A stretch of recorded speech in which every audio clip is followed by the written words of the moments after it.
Gadol, the Sanhedrin, that's the source of the oral law. Who wrote the Talmud or the Mishnah? That's oral law. That's What I law. said, not the Kabbalah. And it breaks The it down. Kabbalah is the explanation. The Kabbalah is the reason reason behind the law. If you don't have, it's the reason. It's the nishma of the nase. There's nase, there's the action, and the nishma is the understanding. The Kabbalah is the nishma of the oral Torah.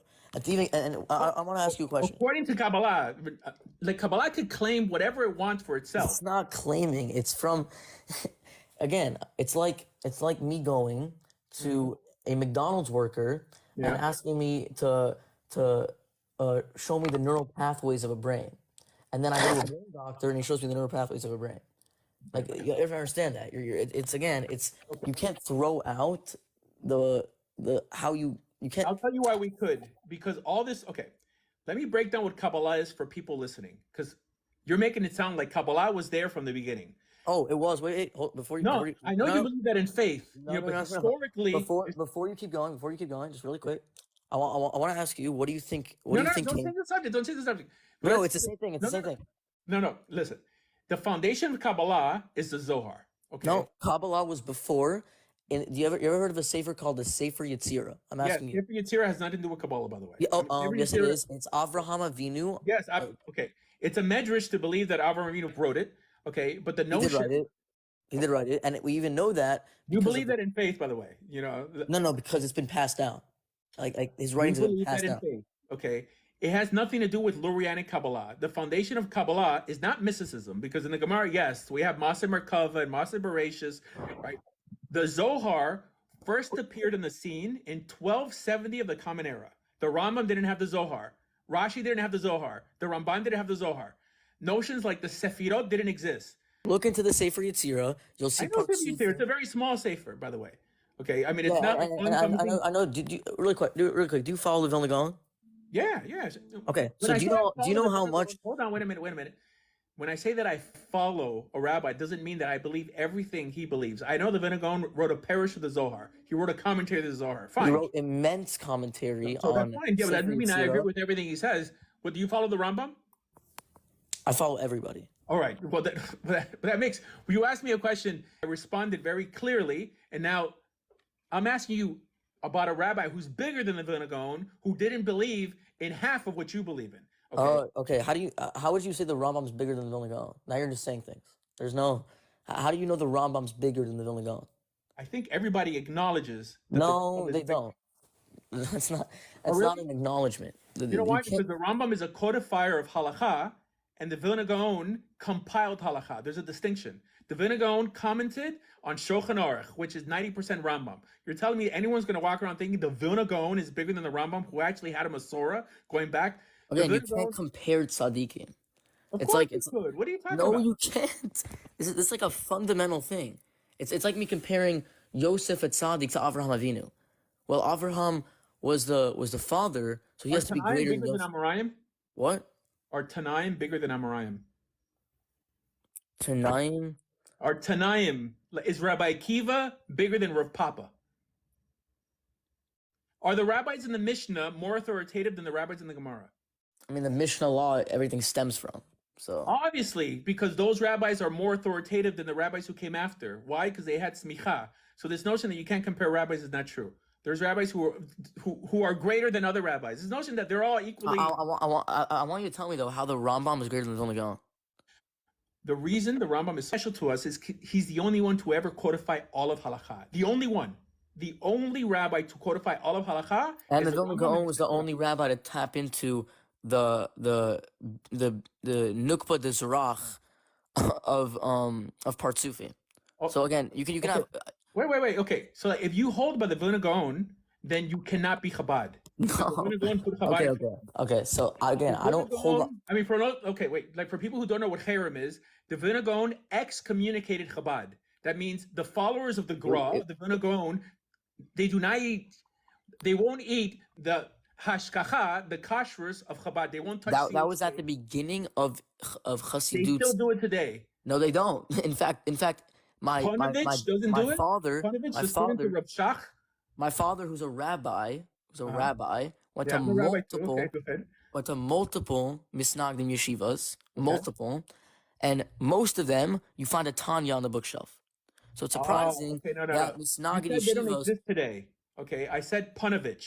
So Panovich, Rav Shach, there's many people who are anti-Chabad. Many people. I'm not saying the majority. No, you're right. The majority, since Shlomo Karbach, everyone accepted Chabad. Okay, when I say everyone, the bulk of Jews. However, there are many Jews known as Misnagdim, and I'm a Misnagid, okay, who don't tolerate Chabad. I'm confused what you don't tolerate though. Like what's the problem with Chabad? The Tanya. I have no issue like with Yechi. That's crazy for me. The fact that you don't have an issue with idolatry and and physical worship of a human being, but you have an issue with the sod of Torah. That really makes no sense. Wait, hold on. I mean, who said I don't know how you can be. I don't know how you can be a rabbi and say that. It makes no sense. What did I just say? That you have no problem with Yechib, you have a problem with the Tanya. Like, do you know what Yechi is? Yes. Okay. So what does that have to do with worshiping the Rebbe? Because it is in essence worship. Yechi Adonenu, Moreinu Rebbeinu, Melech HaMashiach Olam Va'ed. What does that have to do with worshiping the Rebbe? Personality worship. So don't call it idolatry then, okay? It is when they pray. It is when I've seen most of them that I've seen. Oh, so don't call yourself Lubavitch then. Actually prayed directly to the Rebbe, like prayed to the Rebbe. Oh, okay. So you're talking about a group called Elokistim who live in Kfar Chabad. Okay, it's not just Kfar Chabad because I went to school. So now I'm defending Chabad. It's interesting. It's weird. Like first you were defending the Tanya, which is the Bible of Chabad, and I'm the one saying that if you believe in the Rebbe being Mashiach, that you're not an idolater, and you're saying no, that's not. But here's the thing: it's evolved from that. There's one thing to say the Rebbe is Mashiach, which is also completely false, by the way. There's like no evidence of that at all. Obviously, I don't believe the Rebbe is Mashiach. However, I view the Tanya, in particular the first two prakim of the Tanya, a lot more harmful than Yechi, than believing that the Rebbe is Mashiach. A lot more harmful, and this has nothing to do with praying at the Ohel. I have a problem with. I think it's against halakha to pray to a grave. The Rambam says. So I want you to tell me your problems with the Tanya. Like what's one of the problems? The first two chapters of the Tanya that says that Gentiles are inherently garbage and Jews are superior. They're not inherently garbage. Just Jews are superior. I don't believe. There's a reason where the chosen. There's a reason where the chosen people. You know that, right? There's no. Wait. Hey, Rabbi, can I step in and say something? You can't. It's just because you're gonna break the momentum. I'm sorry. Okay, sorry. No, go ahead. Jews are superior if they distinguish themselves by their actions. Anyone who works hard to be a better person is better than someone who isn't. That's not what Chabad teaches. Chabad teaches that Jews are inherently superior. Like he said, that a Jewish baby is superior to a non-Jewish baby. The reason I gave the baby example is because babies don't choose anything, right? That means that you're a bigot and a racist. According to Chazal, again, you're throwing out the tool to understand the Torah. It's like again, it's like me saying, I'm not a Kabbalist. The Rambam didn't have Kabbalah. You think the Rambam didn't know Kabbalah? No, he didn't. I mean, he actually writes, I believe, in Mor Nevuchim that he didn't receive any mystical tradition. Look, to even reach the level of what the Rambam could do. Like, why doesn't this notion appear in the Talmud, which is a lot bigger than the Zohar? The Talmud says we all have the same soul.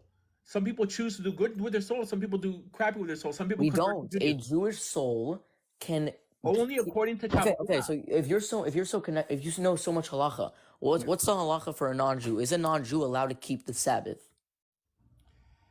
A non-Jew, according to the Rambam, is not allowed to keep the Sabbath. That's fundamental. No, like I'm going to answer your question, and I know this topic very well. The Rambam says that a non-Jew could keep the Sabbath if he keeps it like a Jew keeps it. I know the statement akum sheshavet mita, that a Gentile who keeps Shabbat is liable to the death penalty. The Rambam says that's only if he keeps it in a different way than Jews keep it, because he's not allowed to create a religion for himself. This is what the Rambam says. Even in that section of the Gemara, the next page it says, Rava says that that's only if he keeps a day how a Gentile keeps it, because a Gentile keeps a day from sun up to sundown. Jews keep the Sabbath from sundown to sun up. So from the beginning, that never meant that Gentiles can't keep the Sabbath. It means they can't do it on their own. They have to do it how we do it. So inherently, Gentiles who don't want anything to do with God or to convert should not be keeping the Sabbath. They should not even be studying Torah if they don't want to come close to God. But again, Jews do have a special soul because their soul can keep 613.